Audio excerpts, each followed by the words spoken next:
Hello all, I'm here to present to you Charlie Spot. I feel like, you can get your Hulk review, you can get your Moon Knight review, you can get your new Superman, uh, Superman review, you know, Kal-El or Kal-El's son, Superman. I forget the title name, but yes, Connor, sorry, Jonathan's book. Anyway, but this is Charlie Spot from CEX. Comic Experience Publishing. And what's very unique to me is that I pre-order through DCBS, it's standard, regular, every month, my monthly shipment. I can't get CX products off that pre-order site. So this is one of the only comics so far I'm getting through a store. So I figured, heck, if I'm willing to get a comic through a store, I have a tie to it, emotional tie to it a little bit, then I think others should know about this. Others should know that this is something to read. So Charlie Spot is about, well, this guy named Charlie. And his spot is just a little place in Central Park. He just got out of surgery. This is a tale. He had a heart attack. Everyone around him knows him. Everyone in the neighborhood knows him. He's been changed. Now it's the past. This is the present. Everyone's saying, "Yay, you're alive! I'm glad you're alive! Yay!" Local fixture. I mean, I don't know. I never lived in a place where there's a local fixture, person in need that I would, help out for a heart attack. But I would like to. I guess that'd be nice. So he recovers from his heart attack. At least people in the neighborhood welcome him, ready to take him back, ready to go back to, the norms. Here's the problem. Dude, right here. It's this guy in the yellow hat. It's the man in the yellow hat. You always gotta worry about the man in the yellow hat. Him and his monkey. This man in his yellow hat is in his spot. The spot that Charlie has, to panhandle. To make his living from the Jewish people on the street. And this guy's in his spot. He's like, "Hey, what are you doing?" I'm in this spot. He goes, what? And also, here we got this interesting little map that sort of alludes to what happens later in the book. The Greeks keep out.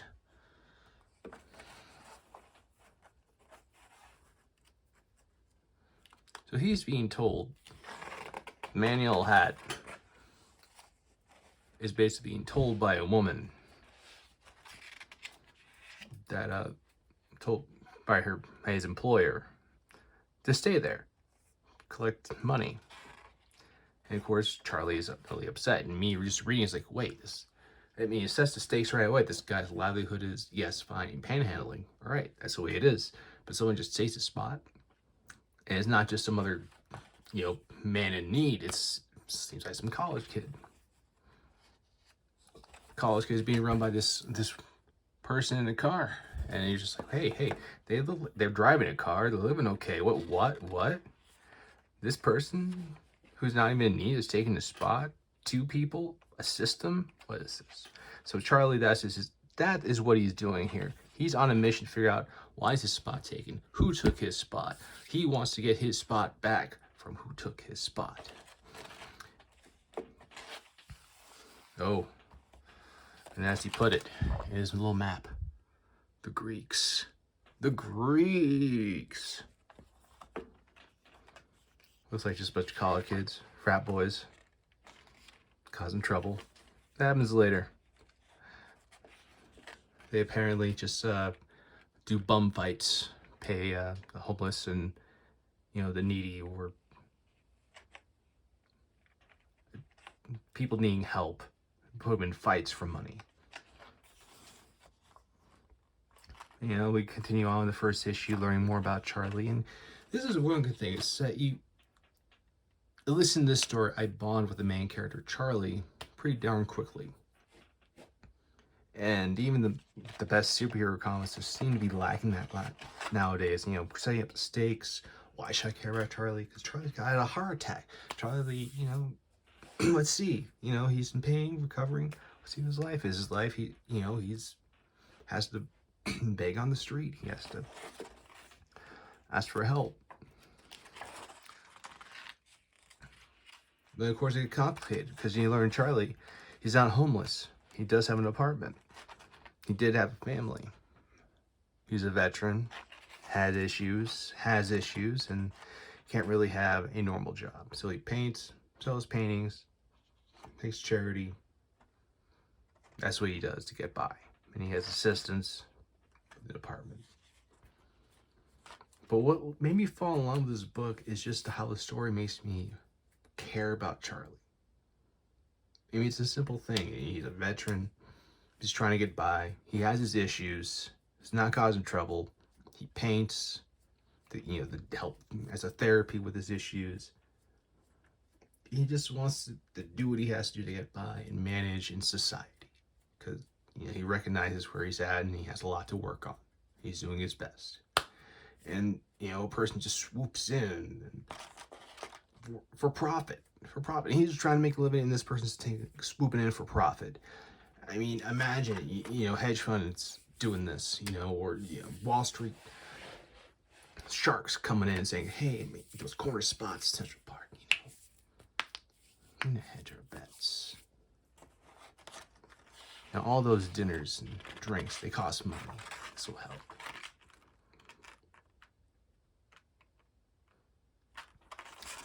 Art in this book,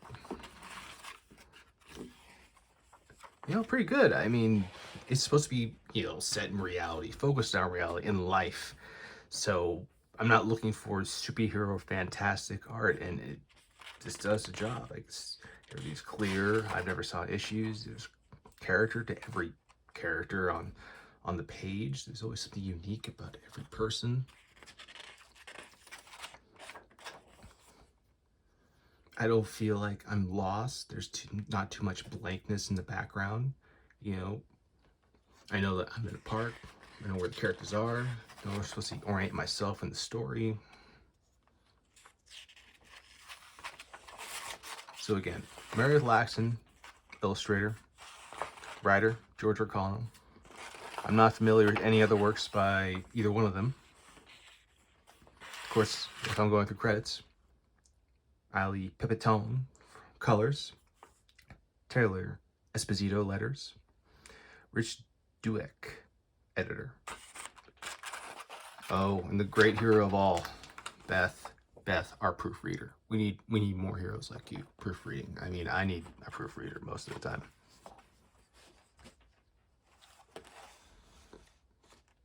And, you know, I can tell Meredith, she's going for more that, can I say, if anyone's seen Ren and Stimpy, back, you know, in Nickelodeon heyday, in the mid-late 90s, you know, Ren and Stimpy would have a nice, interesting, normal cartoon look, but then moments of seriousness, kind of like right here, just a little bit extra detail.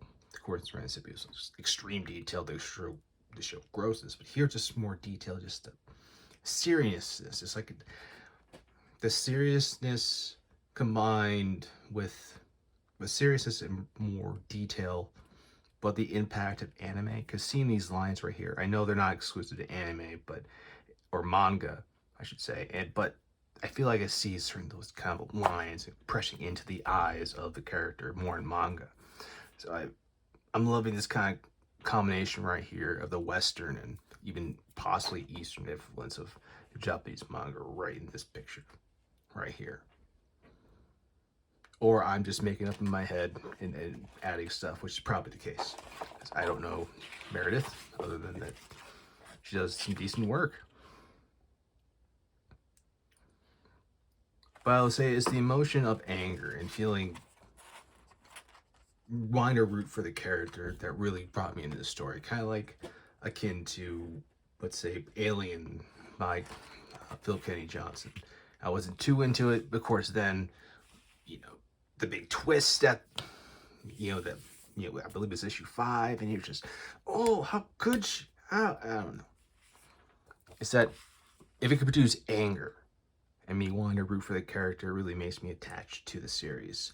And I'm really just going to go through issue 1 and talk about issue 1. I don't want to go through the rest. And admittedly, I've only gone to issue 3. Have not read issue 4 yet, but still, it just gets more interesting as you see how Charlie deals with learning how to get his spot back and learning more about this character who took his spot. You know, this character who took his spot. And I can't wait to see if he does. You know, it does, because my cavalry doesn't have to worry, doesn't always necessarily have to have, you know, the world in crisis. The heroes don't have to get an item of absolute power. Just seeing a man struggle and the story being told well, that's good for me. I'm trying to delve into more comics beyond capes and the big two. So I figured present this to all of you as something to look out, check out. You know, if you see this, I can't imagine if it's around in local shops, it'll be a hot selling item or very, you know, marked up. I mean, it has to be in dollar bins or less at this point, because, you know, it's not a hot book. It's going to be forgotten about. It's not going to be, no one's going to make a movie out of this. It's just, you know, good reading. It is good old-fashioned reading, in my opinion. So check out Charlie Spot, CX Comic Experience Publishing. I would agree maybe a different logo, but I think it's just for the book.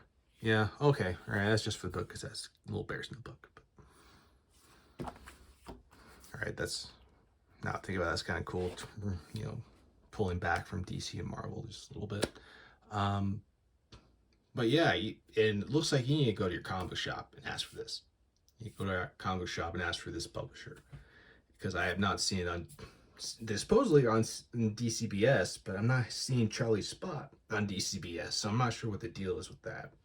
But either way, check out Charlie Spot. Enjoy. Again, I'm still running a giveaway at 1,000 subscribers. Comment, tell a joke, say something, write something funny. I mean, you can't say anything because it's text and it's not saying, but it is speech. I get that. You know, put something funny in comments, gives me a chuckle. And our giveaway is for JLA Avengers. Free shipping within the continental US. Outside the US, I'm sorry, shipping, you probably have to deal with that yourself. But free book. It was produced by Hero Initiative. Again, comment on this video, past videos, and I'm going to select the 10 funniest comments from all of those videos, select a random winner from those 10. So keep listening. I'll ramble on. Thanks, everybody. Later.